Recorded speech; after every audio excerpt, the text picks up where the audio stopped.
Bom, gente, vamos dar início a mais um vídeo para o canal Mente Aberta. Nesse vídeo aqui eu vou fazer para vocês mais uma sessão que irá corresponder à playlist de título Psicopatologia. Tratando-se dessa playlist, a gente vem aí conversando sobre a neuropsicologia da consciência. Então, aqui eu vou conversar com vocês, eu vou fazer uma elucidação acerca do campo da consciência.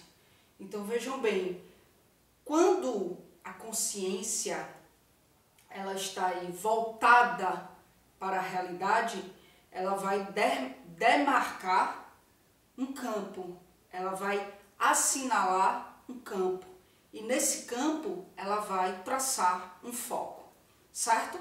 Lembrando que tudo que eu venho falando, tudo que eu venho conversando aqui acerca do âmbito da psicopatologia, eu venho elucidando com base na literatura do Dougal Hondo, que é a psicopatologia e a semiologia dos transtornos mentais, certo?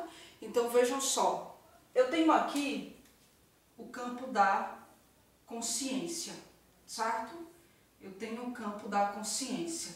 Então vejam só, a consciência, ela, quando se volta para a realidade, ela vai demarcar um campo, certo? E nesse campo ela vai traçar um foco. Aqui, a consciência, ela vai estar voltada para a realidade. Então, quando ela se volta para a realidade e demarca esse campo dentro da realidade, ela vai aí traçar um foco, certo? Então, vejam, ela traça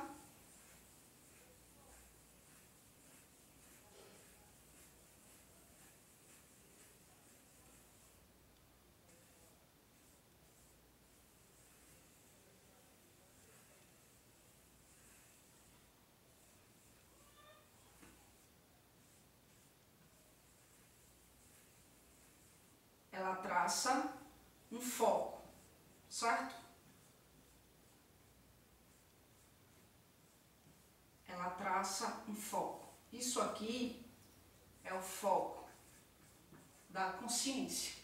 Então, repetindo, quando a consciência ela está voltada para a realidade, ela demarca um campo.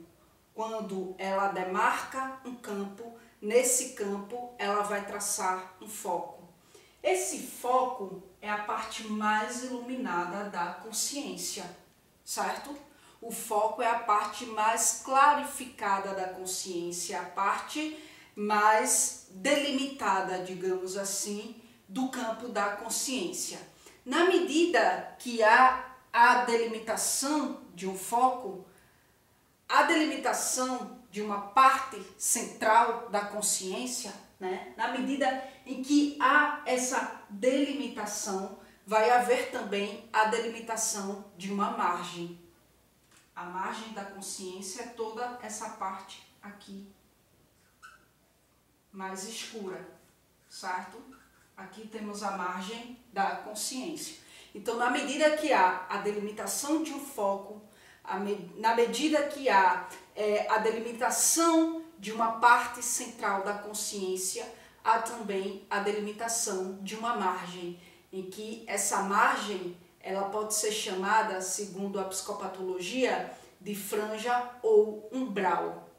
E aí você me pergunta, Carla, por que franja ou umbral? O que é que esses termos têm a ver com a margem da consciência? A ponto da margem da consciência ser também nomeada como franja ou umbral. O que é que tem a ver? Bom, vamos lá, No dicionário, gente, franja é sinônimo de orla, de borda, certo? É um dos sinônimos desse termo. Então, a margem da consciência trata-se das bordas da consciência. Então, por isso que essa margem também é chamada como franja, certo? Umbral é sinônimo de porta. Quando tu entras em um local, A porta, ela fica à margem do local, né? E raramente tu paras na porta, né? Tu entras pela porta e vai para algum lugar daquele campo mais central, certo? Então, por isso a margem da consciência, ela pode ser daí referenciada também como umbral, certo? Gente, essa parte da consciência, que é a margem, a franja ou umbral da consciência, é o que podemos dizer, é o que podemos classificar como sendo a periferia da consciência, que é a parte, né, que é a dimensão menos iluminada da consciência. Digamos que é a parte mais nebulosa da consciência, porque o foco sendo a parte mais iluminada, então a consciência ela vai estar voltada muito mais para esse foco, essa parte mais iluminada. E o que fica, o que está à margem desse foco é uma parte mais nebulosa, mais escura, uma parte a qual a gente não tem tanta percepção dos seus conteúdos. Dal Galarrondo, ele vai dizer que, segundo a psicopatologia clássica, é na margem da consciência que surgem os chamados automatismos mentais. E aí você me pergunta, beleza, Carla, mas o que seria isso, né? O que são os automatismos mentais? Bom, esses automatismos mentais, gente, seria aí um fenômeno afásico. Esse fenômeno afásico é relativo à afasia, que é um enfraquecimento, uma perda do poder de captação, de manipulação e por vezes de expressão de palavras, justamente porque está na margem da consciência. Estando na margem da consciência, a gente está mais focado aí, a gente está mais atento ao que está no foco da consciência. Então, esse fenômeno, ele acaba emitindo, né, enunciados estereotipados, ele acaba emitindo enunciados repetitivos, sem que a gente consiga dar conta de que esse enunciado ele está sendo repetitivo, né? Então, essas emissões que são produzidas na margem da consciência podem ser aí produzidas tanto em forma lexicalizadas da língua, como através de formas não lexicalizadas, certo? Ou seja, essas emissões elas podem ser produzidas através de formas complexas da língua, né? Ou gerações de novas palavras complexas e que a gente não está dando conta que isso está sendo produzido, que isso está sendo emitido. Essas emissões, elas estão muito diluídas, elas estão muito imersas no que chamamos de delírio, de alucinações, né? Como também essas emissões, elas podem não ser produzidas dessa forma, de forma tão complexa, de forma tão incompreensível, digamos assim, né? Então, essas produções, elas se dão de modo automático, se dão de modo involuntário, e é por isso que chama-se de automatismos mentais, né? Porque automatismo vem de automático, então é algo involuntário, é algo que a gente não tem controle sobre. Tipo, a gente não tem controle sobre o delírio, a gente não tem controle sobre a alucinação, né? E como disse, esses automatismos mentais, eles surgem na margem da consciência, e como surgem na margem da consciência é o que dá aí origem aos delírios, alucinações e enfim, certo? Na margem da consciência vai surgir também o que chamamos de ditos subliminares. Carla, o que são ditos subliminares? O que seriam, né, esses estados subliminares? da consciência. Seriam aí, gente, informações que o sujeito vai captar sem que tenha uma percepção intelectual. Porque a sua percepção intelectual está voltada aqui, ó, para o foco, para a parte mais iluminada da consciência, para a parte mais aparente da consciência. Então, o sujeito muitas vezes faz a captação de informações, né, de modo inconsciente, certo? Então, a captação dessas informações sem essa percepção intelectual, ela vai aí, essas informações vão aí constituir a imagem da consciência. A gente capta, mas não tem a percepção, certo? Então, ela vai aí compor essa parte da consciência e muitas vezes, quando a gente menos espera, diante de algum fato, diante de algum acontecimento, diante de algo que aciona esse gatilho, de repente essas informações vêm à tona sem que a gente, causando até um certo espanto. Nossa, eu não sabia que eu sabia disso, né? Justamente porque a gente faz a captação de alguma informação, mas, no entanto, essa captação, ela se dá de modo inconsciente, ela se dá sem uma percepção intelectual, certo? Bom, então é isso, gente. Só recapitulando, a imagem da consciência, ela vai ser composta por automatismos mentais,